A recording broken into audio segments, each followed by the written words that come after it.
Hello and welcome back to Radiant Dawn 0% Growths. We're on Chapter 311, and this chapter is a doozy. But we'll get into that in a little bit. First, last chapter, Har was the MVP. I don't think that's surprising at all. Second of all, some big things are taking place in this chapter. Before the chapter actually starts, the first thing you may notice here is that Ike now has the Ragnell, which is great.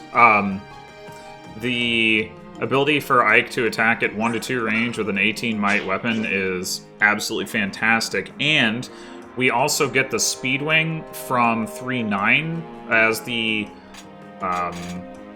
Kiran and Khalil and Marsha and the rest of the Crimean Royal Knights have joined.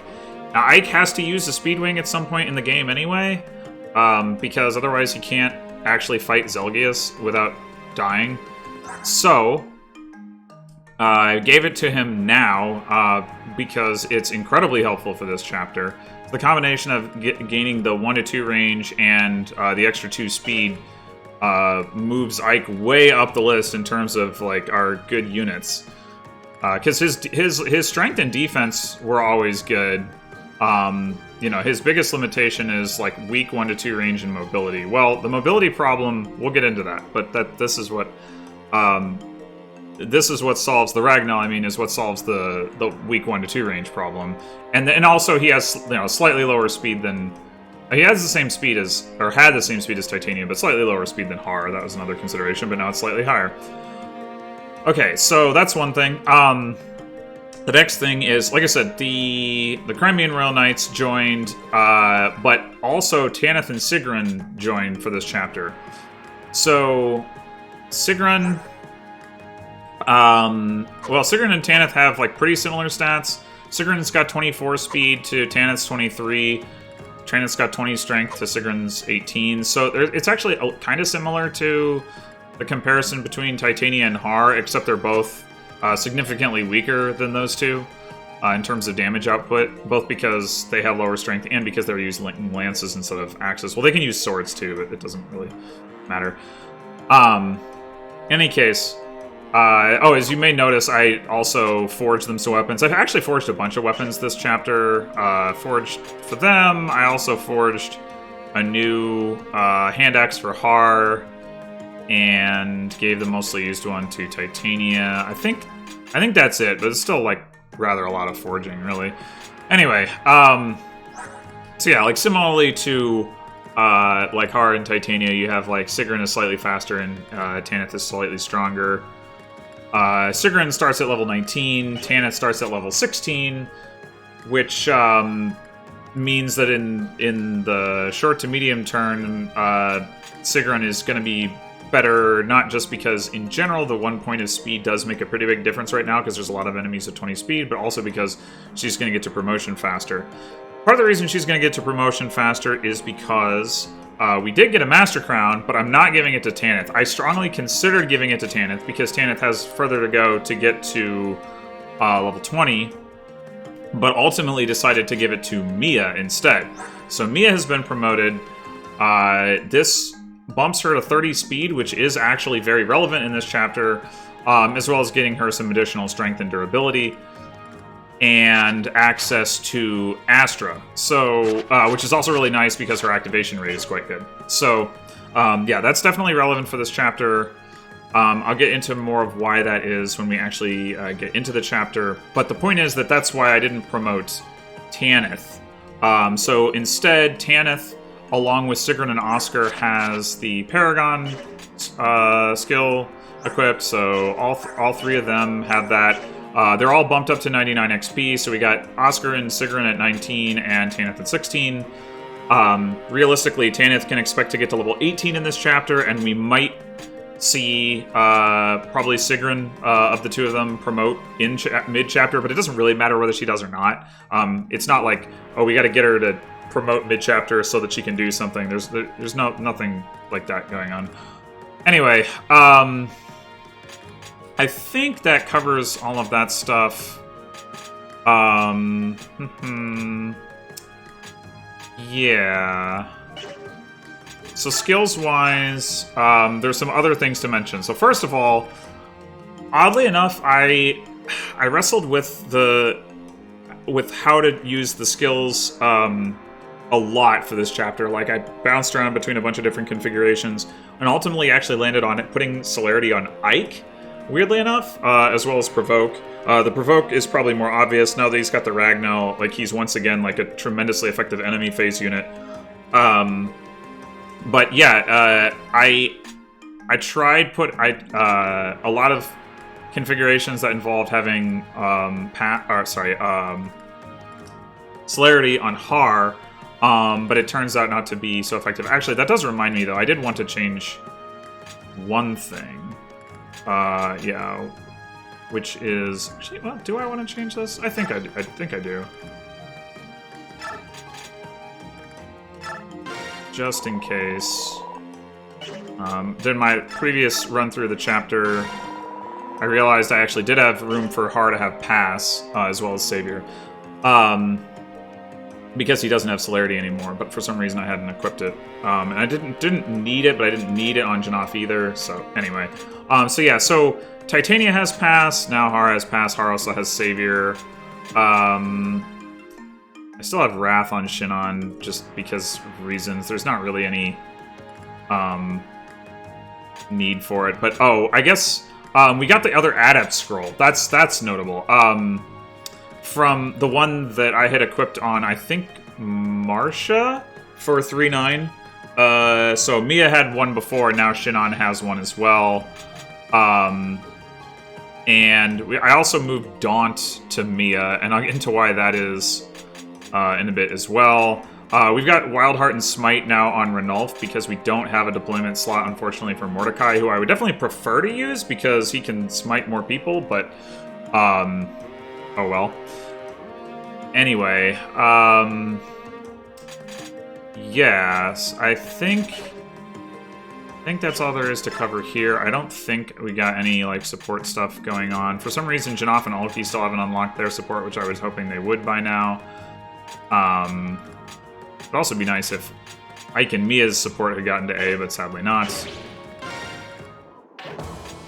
Okay, so here we are on 311. It is a seas map. We've got to get all the way across the bridge and take out the boss, Goran, who's got a nice souped-up crossbow for Shinon. That'll be good. We've got to take him out and seize with Ike.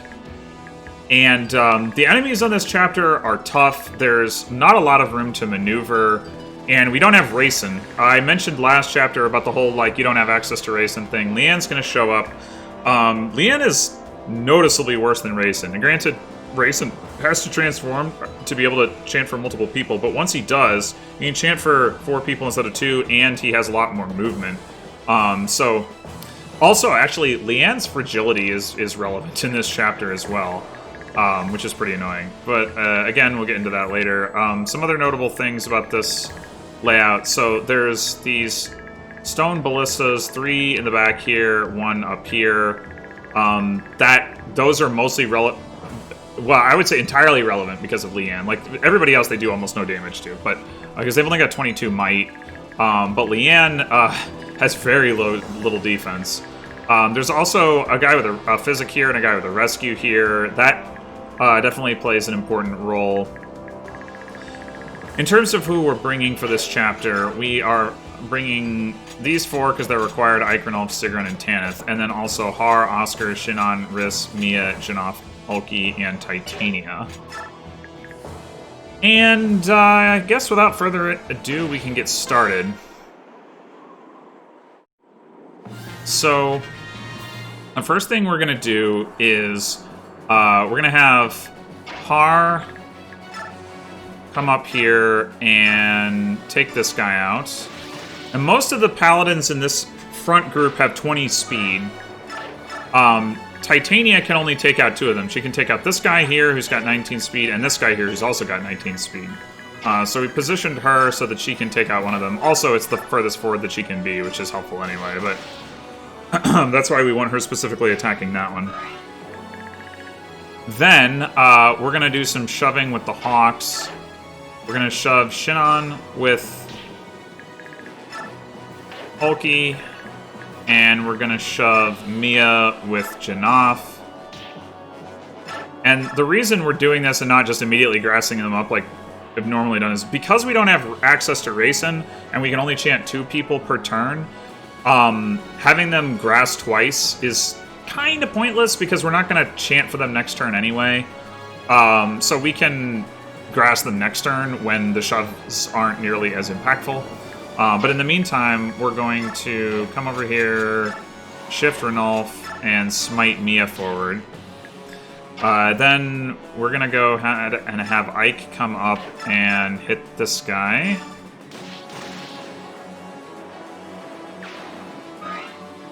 And then the reason we wanted to smite Mia is actually so she can come all the way up here, attack this guy with a Storm Sword, and be able to counterattack these guys on enemy phase. And we very much want her to kill them. Okay, she didn't kill that guy. That's not necessarily a problem. He actually has a tendency to attack Ike, interestingly enough. We'll see if he does that. Meanwhile, Shinon is going to come up here and use the Silver Bow because he doesn't need to use the Forge. Adept coming through. Alright, Riss is going to come up and shove Ulki forward. And then Oscar is going to come over here. Oh, I wonder if... So... Because this guy survived, he didn't activate anything, which is unfortunate. So normally the play here is Oscar equips the Horse Slayer because we want this guy to attack. We don't want him to like come over here and attack here. We want him to come in here and attack one of Tanith or Sigrun. But if this, I don't want this guy attacking Oscar, and unfortunately, well, I could block him, but that's. Let's see, 1, 2, 3, 4, 5, 6, 7. Normally,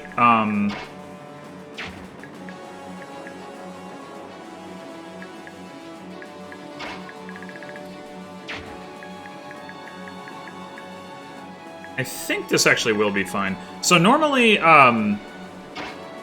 we... Oh, wait. Oh, yeah, because he's trapped here by Mia. Normally what I do is rescue, drop Jannoth up here, but it may not actually be necessary to do so, because he's going to get rescued next turn anyway. I'm just trying to count out the tiles. 2, 3, 4, 5, 6, 7. So, like, if he's here next turn, he will be rescuable by Tanith and Sigrun. And that, yeah, that should actually be fine. Alright, so we'll just come up here with Sigrun, wall this guy off, and then we can have Oscar equip the Horse Slayer like I wanted, trade Shinon the crossbow so that he can counterattack. And so this guy will have to come all the way in here to attack Tanith. Actually, wait. 1, 2, 3, 4, 5, 6, 7, 8, 9. Yeah, okay, we're good. That's 3, 4, 5, 6, 7, 8, 9. Not with that. Okay, we gotta go here, specifically. Yeah.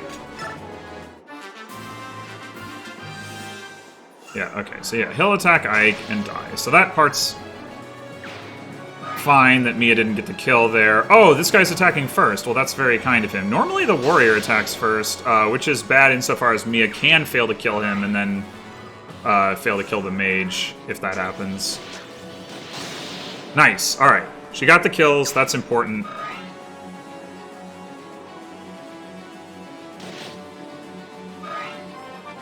So Tanith gets a level out of doing that combat. That's one of the reasons. It's more important to get the level on, or they get the XP on Tanith, because Oscar literally needs to be involved in one combat in the entire chapter in order to promote going into the next chapter. Well, except that it's a Dawn Brigade chapter, but whatever. Anyway, so yeah, so now the bishops are going to get involved. Rescue. There's a guy with a mend who's going to heal that guy up. There's a guy with a physic who's going to heal the other sword master.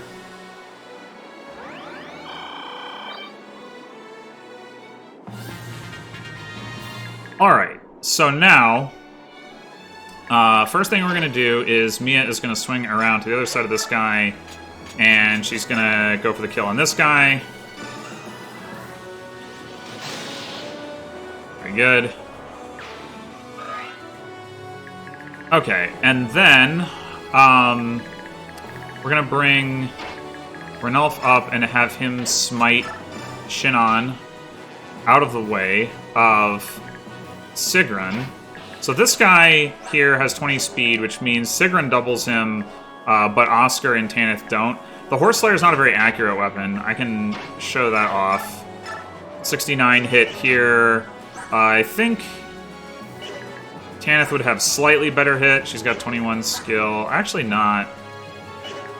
Oh, well, she has more luck. Yeah, it'd be about the same. But yeah, the point is we don't really want to mess with that. So even though we would rather give the kill to Tanith, we don't have like a great way to do it, because other people's actions are spoken for. So what we're going to do instead is we're going to trade the Horse Slayer from Oscar to Sigrun, and then attack. And she also has a better hit rate to boot. Okay, well, she did take damage, unfortunately. Not a huge deal, probably. I don't think it really matters that she would be in danger, but it's still annoying. Alright, and now our buddies show up, Tibarn and Leanne. I guess I didn't really talk about Tibarn in these Hawks, but yeah, here they are. This is another... Managing what their AI does is tough, because if you just if you direct them, they won't transform, and then they'll just, like, get killed. So, like, you either have to set them to roam, and same thing if you halt them, actually. Like, I mean, if they're already transformed, they'll stay transformed, but they won't transform if they're not transformed yet. So, like, this turn, their behavior is you know, difficult to control and potentially problematic. Fortunately, what I'm doing here should make it so that it doesn't, like, it doesn't matter as much where they go, but there's, like, they have a tendency to put themselves in position. I mean, not Tibarn. Tibarn's fine. Tibarn can mostly do whatever he wants. Like, the enemies generally won't attack him if it can avoid it, even if, like, they can attack him at range, because he's so strong. They generally can't deal damage to him. He's got, like, 32 defense, 20 res, but also just, like, a ton of avoid when he's transformed.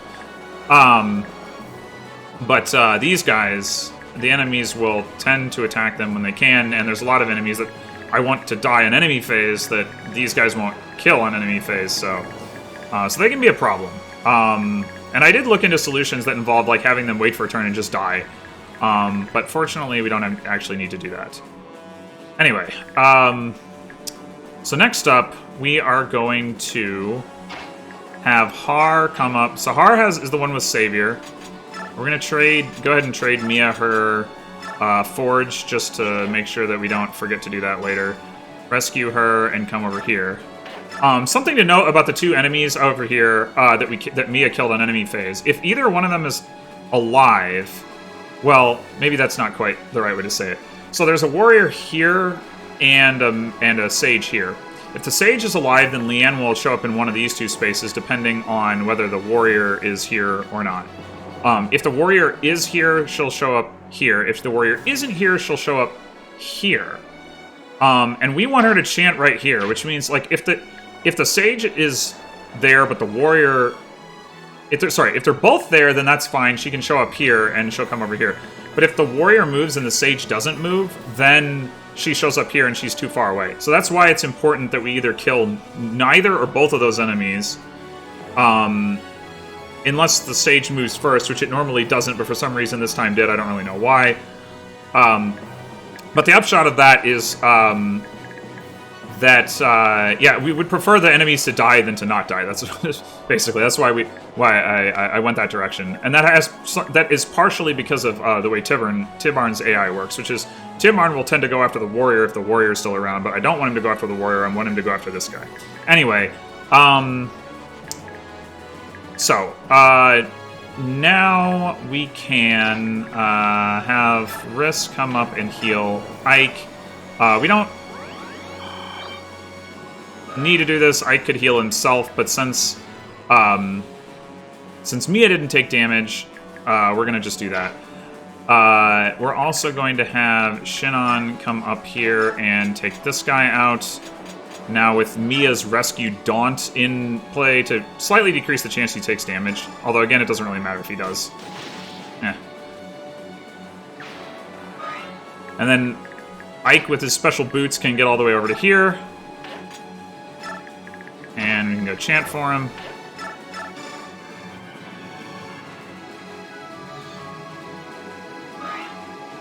And now we're going to have Har come over, and he is going to take out this priest with the men's staff. Oh, I haven't even talked about the pitfalls yet. I'm so used to where they are that I didn't even... Okay, I should talk about that, because it may not be... may not be obvious. Why would it be obvious? So, okay, there's a pitfall here. This one doesn't matter too much. There's some approaches that I took where it did get in the way, like one of those paladins in this area would canto over here, and then I'd want to be able to attack like from here with like Ike or Shinon, and then that would be a problem, but didn't end up mattering as I changed it. There's one here, which is one of the reasons we're hewing to this side and not to this side, but that's not the only one. There's also one here that is, and then there's pitfalls here and here. So this side is definitely harder to traverse compared to like the top. Meanwhile, there's also a pitfall here. That one doesn't matter too much, but it can be helpful for protecting Leanne, because if she basically comes up this way, this guy and this guy will move. This guy won't. There's a bunch of stationary enemies on the map. This is one of them, but these two will move, and protecting her from them can be a little bit tricky, especially if I want to advance my units and don't want to like, have them hang back in order to block them. But the pitfall, you can use the pitfall here to help block these enemies. Sometimes the yellow units will do it too, which is very nice of them. Anyway, in this case, I actually am going to block them, but I'll get to that in a second. So, yeah, I mentioned... Oh, right. So then the other one is, the ones are here and here. And the fact that Har is here on one of them is not a coincidence, because we want to be able to bring Ike through. There's also a bunch of enemies with shine barriers. We've killed one of them already. The sage here will drop a shine barrier here. This guy will drop a shine barrier here, and this guy here will drop one here. This guy's doesn't matter. We don't care. We're not going down here anyway. And these three enemies are all stationary, so don't care about them. But we do care about the shine barrier here. It makes it significantly harder for us to get through this area, so we want this guy to die. So now that Har is standing on this pitfall, we can swing around to the other side of this guy. And Ike, now that this guy has 21 speed, so now that Ike has 25 speed instead of 23 because of the speed wing, we can one-round him.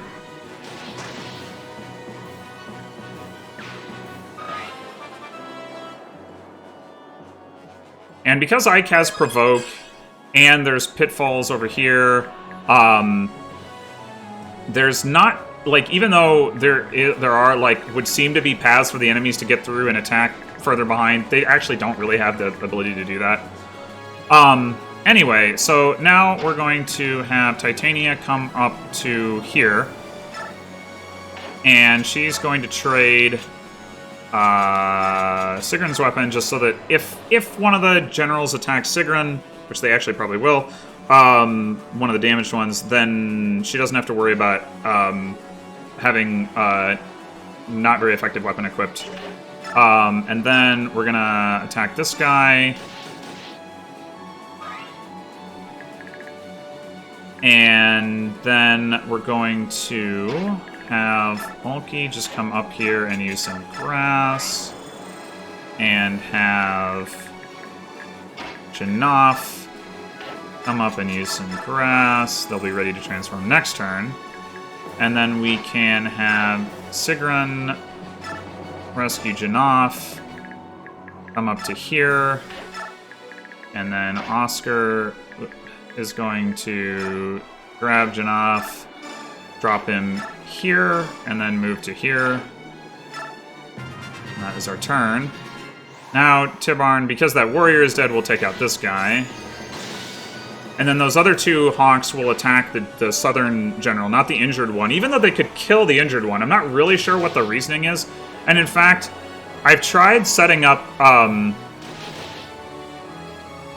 Right, well, I guess Tibarn parking there is the other reason the enemies can't move through. I guess I should have mentioned. But anyway, I actually tried setting up a scenario where I rescued both Ulki and Janaf on this past turn, or Janaf and Riss. Rescue dropped them using Titania and Sigrun as the other rescue drop pair. And the problem with that was... as we see, Ike just enemy phase all the things. The problem with that was that the AI would not... you know, Ike might die here. He's not supposed to get hit this much. Anyway, yeah, okay, here we go. Oh, he's fine. Okay, cool. Yeah, if he dodges the Sage, then it's not gonna really matter what the rest of the enemies do. We're gonna have to heal him anyway, so. Anyway, so what I was saying is there's the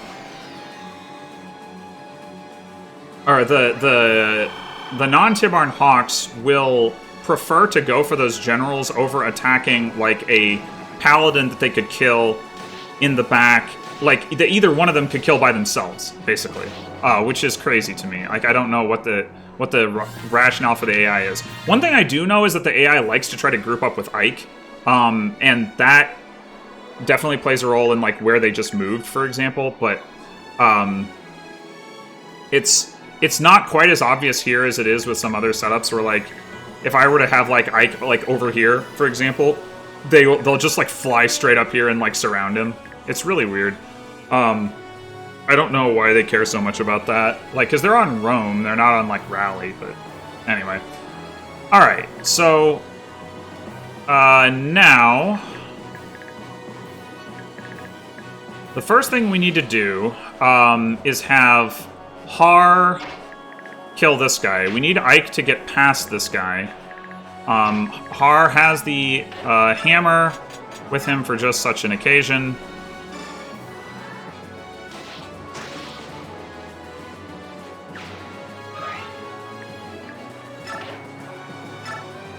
Alright, and then the next thing we're going to do is we're going to start getting the Hawks into position. So, unfortunately this guy is like a little bit too far away for Janaf to attack. There's other, like, setups of the enemies that will leave these guys in range for the Hawks to, like, kill them while they're advancing, but unfortunately we don't really have that right now. Titania is going to come through here with Pass. The Pass actually is relevant on Titania. And hit this guy and set him up to die. And the reason we want to do that is because we need to get Tanith out of the way so that we can shove Ulki so that Ulki can get to here so that we can chant for both Janaf and Ulki. We're going to do that by having Tanith come over here and grab that kill.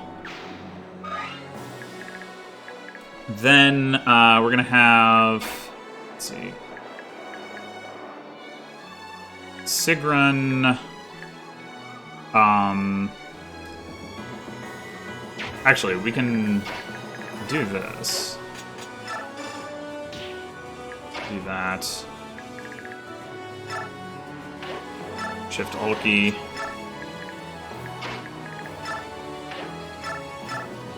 Chant for them. While I'm thinking about it, I should also go ahead and heal Ike.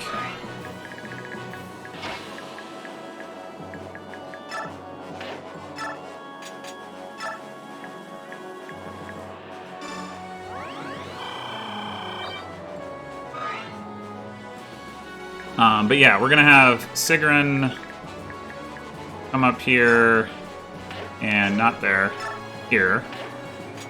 And we'll go ahead and heal her, might as well. So I guess I didn't mention it, but this guy doesn't move either. This guy and the guy that Hard took out here don't move. Also, this guy, and this guy don't move. And generally, the guys on the ballista or catapults don't move. Anyway, so where was I? Now we've got this well, specifically the important one is that this pitfall is covered up. Although actually, before I do that, let's do this part. So we're gonna have Janaf come over here, and we're gonna trade Har and X so he can counterattack if anything gets too close. We're going to take out this Sage, which will significantly increase Ike's durability. And then we need to... So this guy with a crossbow, we need to stay out of his range. 1, 2, 3, 4, 5, 6, 7. So we're going to go here. And the reason we can do that, even though it is within 7, is because... Ike is going to be here, and the last pitfall that I didn't mention yet is right here. So the guy actually can't get to Janaf from there. Anyway, Ike is going to take out this sniper, which is mostly so that we're not taking damage on Leanne, because this thing does a lot of damage to Leanne. I kind of already mentioned that, but I didn't show off. She has 2 defense, so it does 20 damage. It nearly kills her. If she gets hit by like 1 direct shot and 1 indirect shot, she'll die. If she gets hit by like, yeah, well, anyway, because the indirect shots do half damage. So the point is, like, if she gets hit by too many of these, either in 1 turn or across multiple turns, she can very easily die. So we're trying to prevent that. Otherwise, taking out this guy wouldn't be super important. Anyway... I think...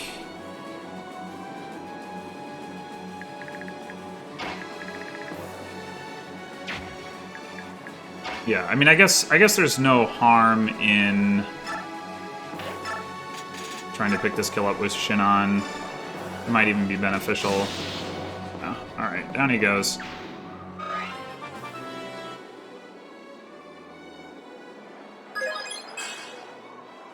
And then Oscar is going to come up, rescue Leanne, and Ulki is going to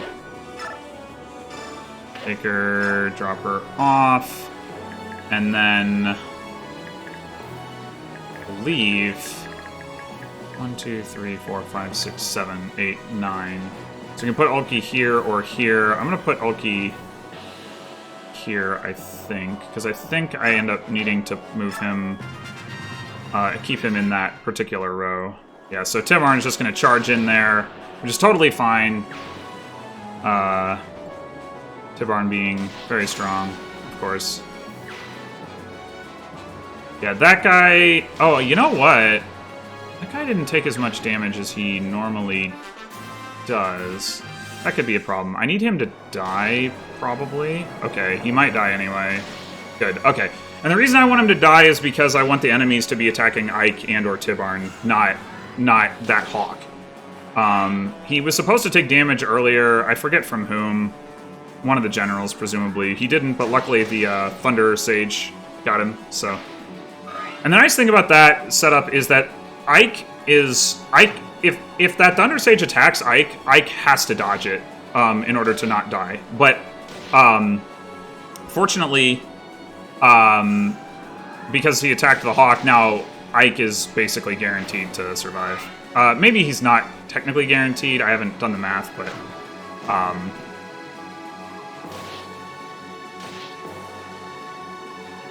close enough. To guaranteed. Insofar as I've never seen him die without being hit by the Thunder Sage. And I didn't really... I should have shown off how many enemies are actually in range of this. There were 4 paladins on the right. That's the third of the 4 paladins that's moving in. Oh, wait. I guess this...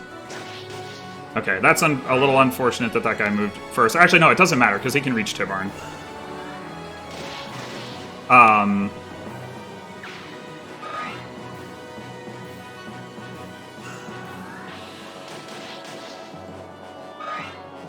Yeah, so, I mean, I don't know how many attacks I dodged, but he's got a fair bit of health left. Anyway, yeah, so there's like the 4 paladins back there, the 2 wyverns, the guy with the crossbow, and then there's this guy, who has 23 speed, which is really offensive to me. It's like, Shinon can't double that, Ike can't double that, it's very upsetting. Anyway, so now... we can go ahead and have Ulki grab this kill. Not too easy of a kill for most of our units to grab, but Ulki, no problem for him. We've got these 2 kills to pick up, which ideally we're going to want to grab one of them with Oscar, because Oscar still hasn't gotten to level 20, and then the other one preferably with Tanith. Actually, we got 3 kills here to pick up. So come to think of it, so we can grab one of them with Sigrun. Yeah, alright. Me probably move Oscar first. Well, actually, maybe not. So what we're going to do this turn is we're going to chant for Sigrun and Tanith and set them up to rescue drop. Well, actually... We're going to rescue drop Leanne, but we're not going to do it with both of them. But the details aren't important yet. I guess it's fine to just go here with Sigrun first, sit on top of the pitfall, and take this guy out.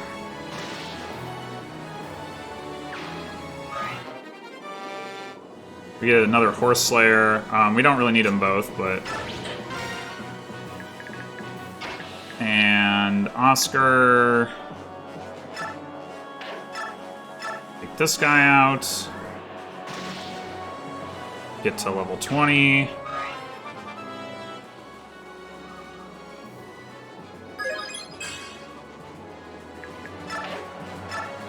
And now Tanith.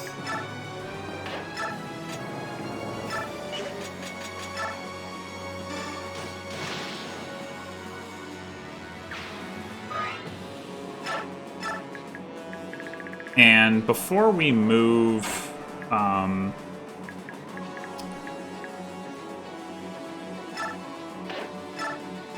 Leanne, I'm gonna go ahead and heal her. And the reason we need to do that is because, like I said, she had taken 10 damage, and this turn she can take a direct shot from this stone catapult.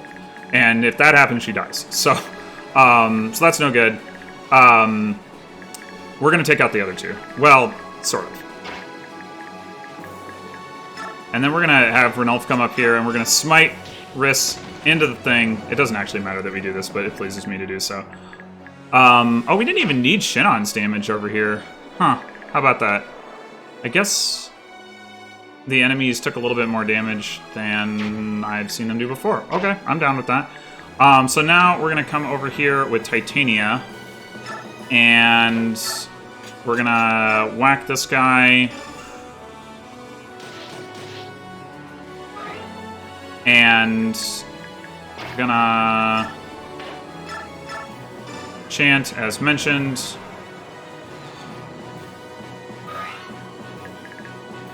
I think... Yeah, Titania does not die from getting hit by this guy, so she should be fine, even though she's taken a fair bit of damage. Maybe I should go ahead and, let's see. Oh no, we need to move Ike first, that's right. Okay, so Sigrun, not Sigrun, Tanith is going to take out this guy.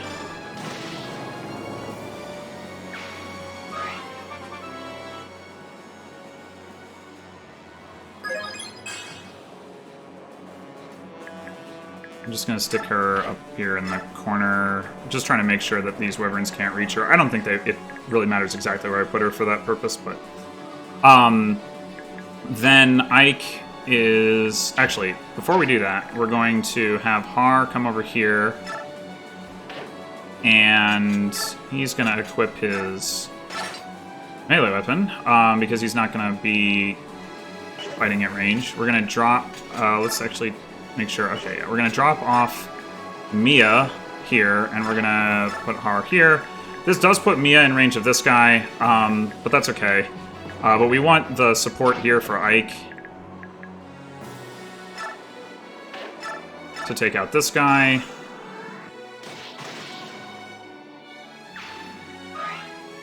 And I think...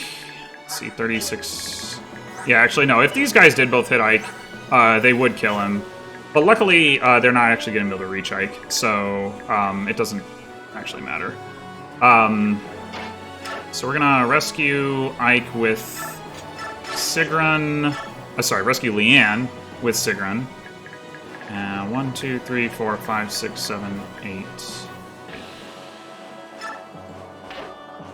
Bring her here. Janoph is going to come over here. Take Leanne, drop her off. Over here. Luckily, this guy doesn't move, so we don't have to worry about him. Otherwise, this wouldn't really work. And Tibarn is going to kill this guy for us. So we don't have to worry about that ballista or whatever. Although, well, no, I was going to say it couldn't kill Leanne, but that's not true. It actually totally can.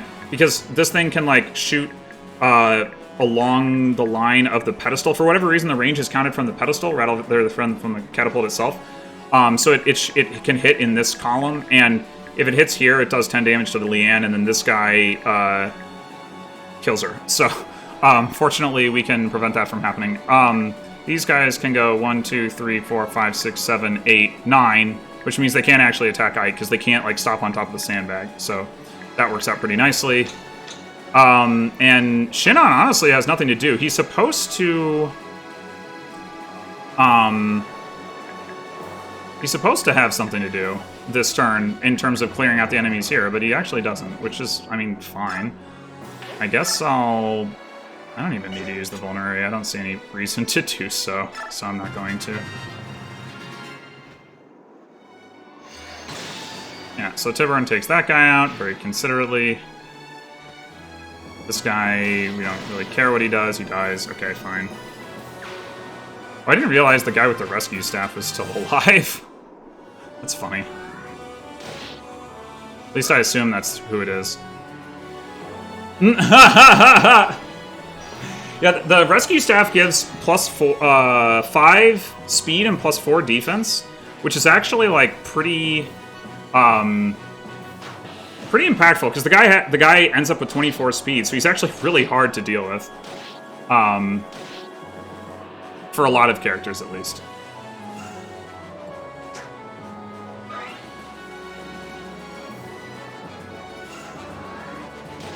Ow! Oh man! Now they're gonna go after Mia instead of Ulki, which means no strike rank. Dang it.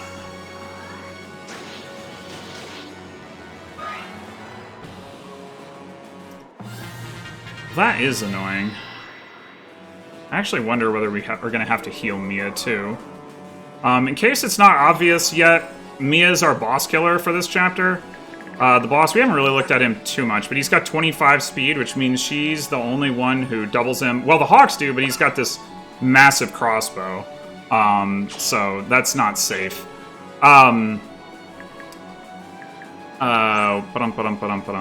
So he does 34, has 34 attack, she has 16... Okay, she does survive. And I don't think he's really a threat to crit her. 12 crit, no. Yeah, okay. So we're good on that front. So now what we need to do is move Ike and Mia into position. 1, 2, 3, 4, 5, 6, 7, 8... 9 or 9. I think it, yeah, from here 1, 2, 3, 4, 5, 6. Yeah, so Mia needs to go here, which I guess she can just go there directly, which means she could actually use a Vulnerary if we wanted her to. So at this point, what I'm actually going to do is I am going to create a save state because I want... This is like one of the less reliable turns. Well, it's probably the least reliable in terms of Mia's ability to kill the boss. She can absolutely do it, but it's not guaranteed by any means.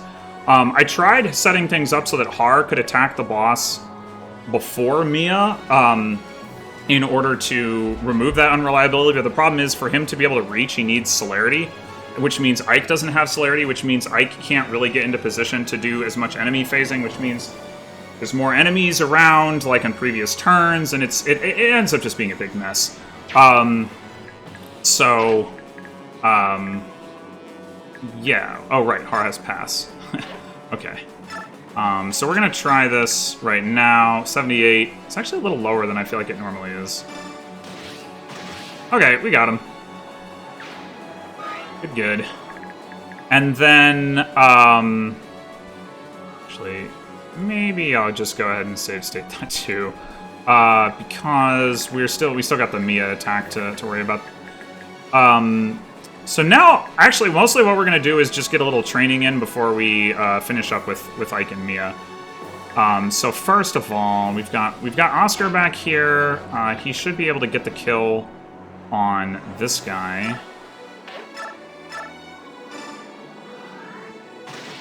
Yep.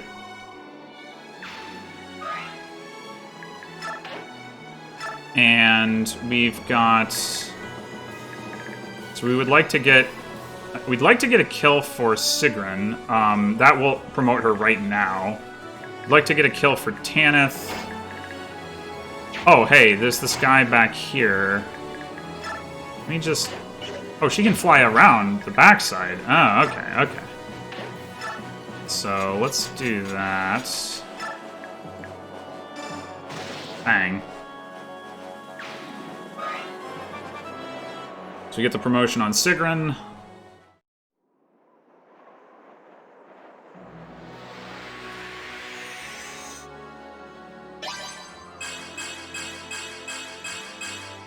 Which is pretty nice.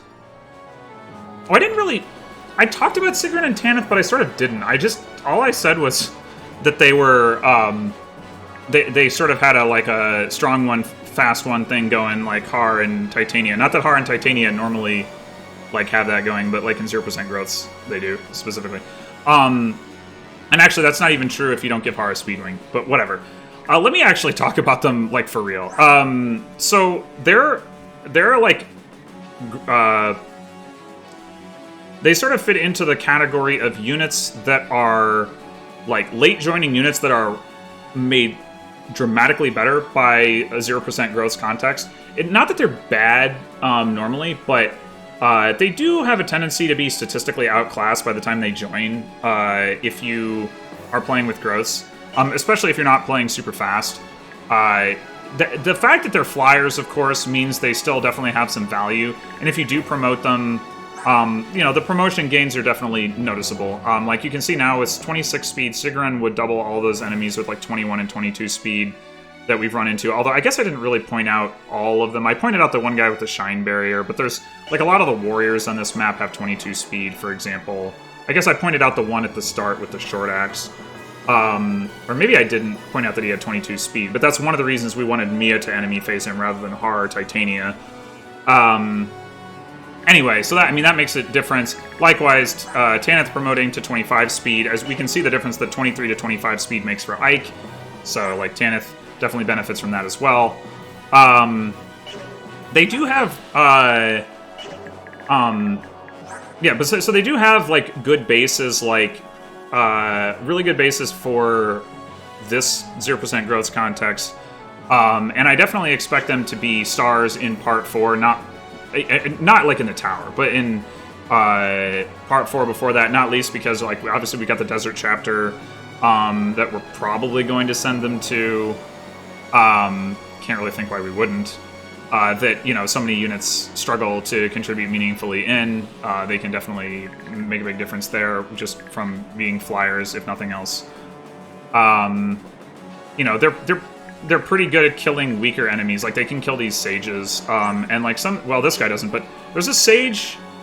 I think it's the the fire sage that Janaf killed a couple turns ago, like when we had put Ike here and Har here, and Janaf like came down and killed that fire sage. He actually has 21 speed, so like he's not like trivial to kill, but promoted they can do that. Yeah, I mean they're good. They're gonna be useful for sure. Anyway, all right, so let's get this guy dead. I'll go ahead and make sure that hits land.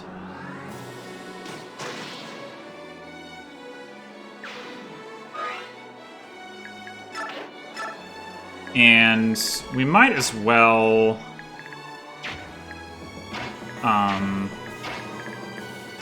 move Mia up. I'll go ahead and attack this guy with the... No, wait. Why would we do that? Before moving Ike. I'll go ahead and attack this guy with the steel blade. Oh, I should have had Ike attack that warrior, actually. No reason not to.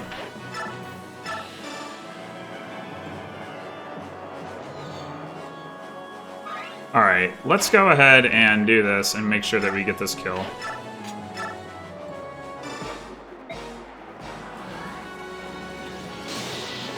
Yep, we got it. I don't know what the chances of Mia successfully getting that kill are, but I think they are, like, pretty high. Between her 30% activation rate for Adept, her high innate crit rate,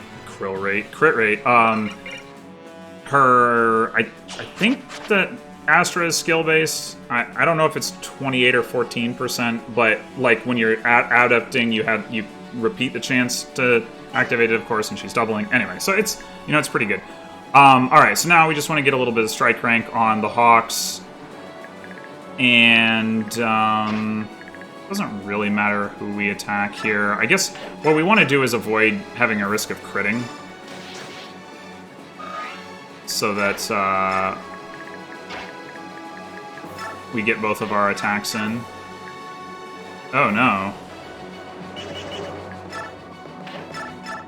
Okay.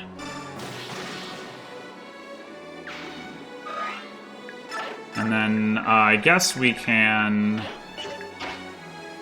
Okay, let's smite again. That's fun. Wait. Oh, you can't smite him out of the hole! Oh, no. Let's do this. Why not? Even use Amend? Nah. Even though it's... I'm displaying inconsistent preferences here, but...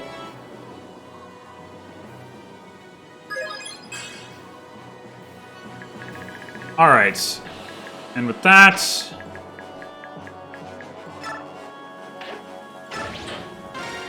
we seize and clear the map in 5 turns. So, I feel like, having just played through this, it didn't really illustrate, like, how difficult it was to figure out this solution. I think this is one of the hardest chapters that I've done in any of my 0% growth runs. Not, like, to complete. There's some, like, endgame chapters... I'm thinking especially of Sacred Stones, where, like, a few of the endgame, like, the Demon King and Leon and some of the late game enemies, Morva, are just, like, insane. But, like, the complexity of this one with the yellow, trying to manage the yellow unit AI, trying to get the enemies to attack the right, the units that I want them to attack on enemy phase, trying to set up the chance and, like, the rescue drops with the combinations of, like, the pitfalls that you have to maneuver around, and Leanne's limited movement, and the fact that Leanne can just die to the stone ballistas, and the way that all of the sandbags, like, limit where you can move, like, not just in the sense of, like, the non-flyers have to maneuver around them, but in the sense that you can't, like, stop on those positions, so that's it's, like, all rather congested.